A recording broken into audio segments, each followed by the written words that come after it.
Chapter 7 Clayman's Schemes. Author's note. Oh yeah, guys, it is Sunday on my side today. So happy Sunday to y'all. Now back to the story. Some of y'all are gonna hate Clayman more than usual after reading this chapter. I try to make him more evil, and this is what I got. Tell me what you think of him in the comments. In a dark mountain very far away from civilization, it was covered by a dark cloud. On top of this dark mountain, we find a castle. This castle was Demon Lord Clayman's domain. Inside, in an elegant room, we see someone rising from a well-decorated bed. This person was wearing a white suit with white pants. He has white hair and very sharp pointy ears. This was Demon Lord Clayman in the flesh, and he was just waking from slumber. Just then, someone with a clown mask, wearing a clown clothes, entered the room. "I see you a successful hunt, Clayman," the person said. Clayman looked at the person and smiled an evil smile. "Indeed it is. Indeed it was, Larplace. My evolution to an awakened Demon Lord was a success." Larplace nodded his head. "Of course it was. After all, we moderate clown troops wiped out that small nation on the outskirts side in the west, and gathered all those souls for you. You should be grateful." "I am grateful, Larplace, and happy. I never knew powers like this existed. My old power is a far cry compared to my current ones. In fact, I am confident that I can win against you now," Clayman said, admiring his new powers.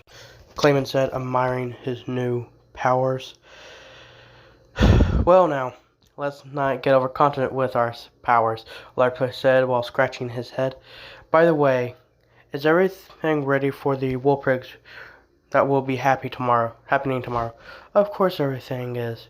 I have full control over Demon Lord Milim and Demon Lord Frey. It is nothing but my errand girl. I have everything ready to use and crush that annoying slime.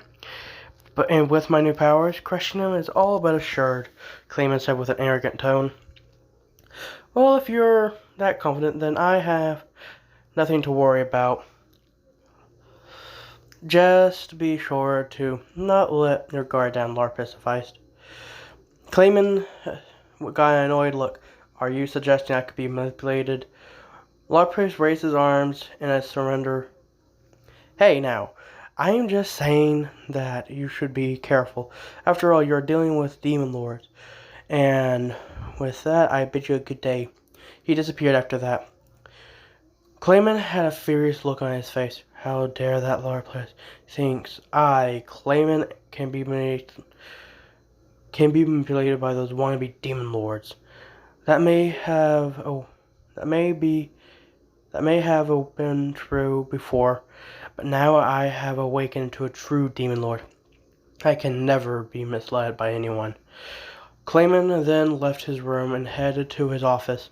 Once he arrived at his office, he sat down in his chair with a longing look on his face. "Frey, get in here right now," Clayman shouted. Demon Lord Frey entered Clayman's office after hearing his call. "You called me, Clayman?" Clayman got up from his chair and moved to where Frey was standing. He then slapped her with enough force that threw her to the ground. "How many times must I tell you to always refer to me as Lord Clayman?" Clayman asked her while looking down on her as if she was a slave. Frey silently stood up and bowed to Clayman.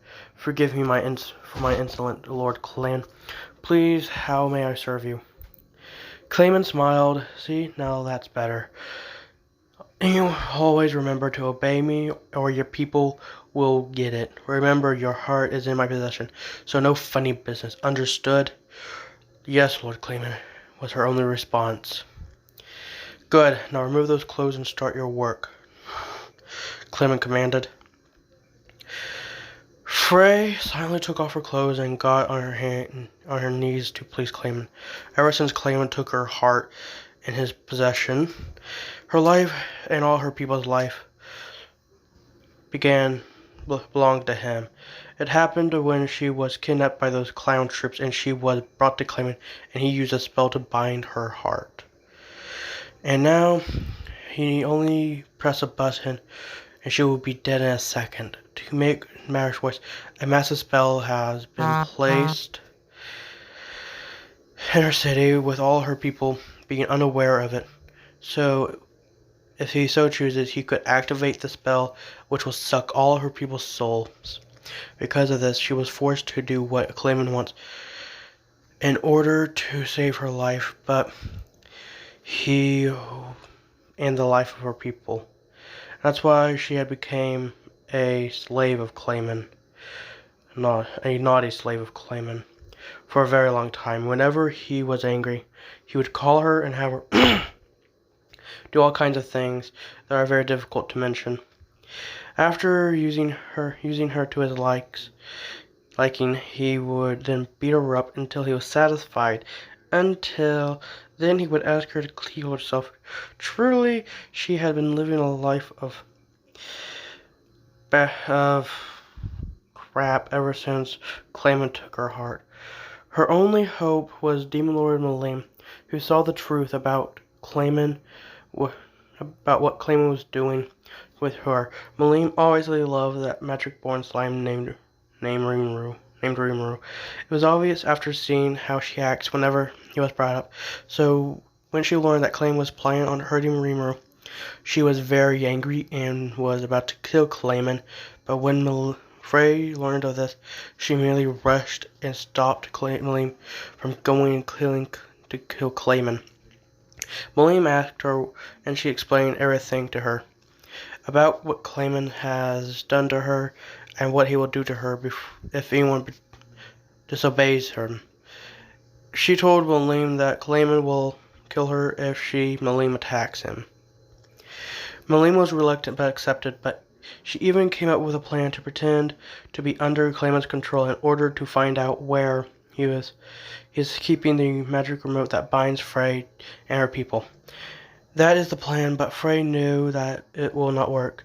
The reason why is because the magic Clayman used on her is not from an object, but his own soul. In other words, he only needs one thought to end her life. She didn't tell Milim this because she was afraid of how she might react. Yes, Demon Lord Frey has no free will of her own because she is bound to Clayman for life, which is why she is being very obedient to Clayman as much as she could. Her life is not what matters to her, rather the life of her people. And that brings us to us now. As Clayman is banging her with no intention of slowing down, she will endure it because it is all she can do. After Clayman was done with her, he put on his clothes and watched Frey, who was still lying on the floor. Use your tongue and clean up this mess in the floor before I get back, Clayman said before he left the room. Frey weakly stood up on the floor and she checked herself before sighing. At least he didn't beat me up today. He must be in a good mood, was her thoughts. She immediately got to work and used her tongue to clean up the mess she and Clayman made during their sessions. When she was done, she left and went back to her room to rest. As she opened the door, she saw Milim there with an angry look. Is something the matter, Milim? Frey asked her gently. Milim looked at her with an anger look which made her flinch. How could you ask me that when you're the one in pain? How long will he keep doing this to you? Frey sighed. It's not like I have a choice. If I don't obey, then my life and people's lives will be forfeited. I know but still, Milim said in frustration. Frey hugged Milim and said, "Thank you for worrying about me. It means a lot to me to see you pretending to save me, just to save me. I know that you'd rather be with your beloved." Milim blushed and returned the hug. Tomorrow is the Wolfbergs. Do you think Rimiru will be safe? Frey released Milim from the hug and looked in her eyes, only to see worry in them. She gave Milim a reassuring look, It's going to be fine. If he is as good as you say he is, then you have nothing to worry about. Besides, you would protect him, right? Of course I will. I will make sure that nothing happens to him or you tomorrow, Milim said to her. Frey smiled, and after hearing that, thank you, Milim. You are a good friend. Ha ha ha. There's nothing I can't do. Just remember to keep what I asked of you safe. Just remember to keep what I asked of you safe, Milim said. You mean your first present to your beloved? Frey teased. Milim blushed after that and nodded her head with a smile, and Frey smiled back and told her that it was safe. After talking some more, Milim left, and Frey lay down on her bed to rest. And she hoped that everything would work out tomorrow, and that Rimiru wins, and finally put an end to Clayman and his schemes. Well, that's all for today's video. Don't forget to subscribe today to become one of my domestic listeners. Goodbye and peace out. See you next time.